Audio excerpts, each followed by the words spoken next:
صوبائی مشیر داخلہ اور پی ڈی اے میں قبائلی امور میر ضیاء اللہ لانگو نے کہا کہ چینی مہمانوں کے ساتھ ایسا ظلم کرنا بلوچستان کی روایت نہیں ہے۔ پاکستان ایک آزاد ملک ہے، آزادی کے نعرے لگانے والے آپ کشمیر اور فلسطین کو دیکھیں، انہیں نماز پڑھنے کی بھی اجازت نہیں۔ بلوچستان کی خواتین اور نوجوانوں کو دشمن کے ہاتھوں ورگلایا جا رہا ہے۔ ہمارے بزرگوں کی جدوجہد سے بلوچستان پاکستان میں شامل ہوا اور صوبائی خود مختاری 18ویں ترمیم کی شکل میں حاصل کی ہے۔ ان خیالات کا اظہار میر ضیاء اللہ لانگو نے ایک ویڈیو پیغام میں کہا۔ گزشتہ دنوں ایک بلوچ خاتون نے کراچی میں چائنیز کی وین پر خودکش حملہ کیا۔ چائنیز مہمانوں کے ساتھ ایسا ظلم کرنا بلوچستان کی روایت نہیں۔ جب پاکستان بنا تو ایوان بالا میں ہمارے بزرگوں نے بلوچستان کے پاکستان کے ساتھ اکثریت میں شامل ہونے کا فیصلہ کیا اور ہم شامل ہو گئے۔ انہوں نے کہا کہ جب ہم پاکستان کے ساتھ شامل ہو گئے تو اس کے بعد ہمارے بزرگوں کی جدوجہد سے خود مختاری 18ویں ترمیم کی صورت میں بلوچستان کو ملی ہے۔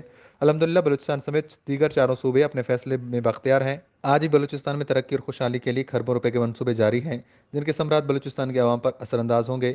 بلوچستان کے نوجوانوں کو دشمن کے ہاتھوں ورگلایا جا رہا ہے۔ ہمارا مرنا جینا بلوچستان کی مٹی سے ہے۔ یہاں پر ہمارے آباء و اجداد کی قبریں موجود ہیں۔ جو آزادی کے نعرے لگاتے ہیں ان کو چاہیے کہ پہلے کشمیر اور فلسطین کے عوام کو دیکھیں، جنہیں نماز پڑھنے کی اجازت تک نہیں۔ اس سے زیادہ اور کتنی آزادی چاہیے؟ ہم پاکستان میں آزادی سے اپنی زندگی گزار رہے ہیں۔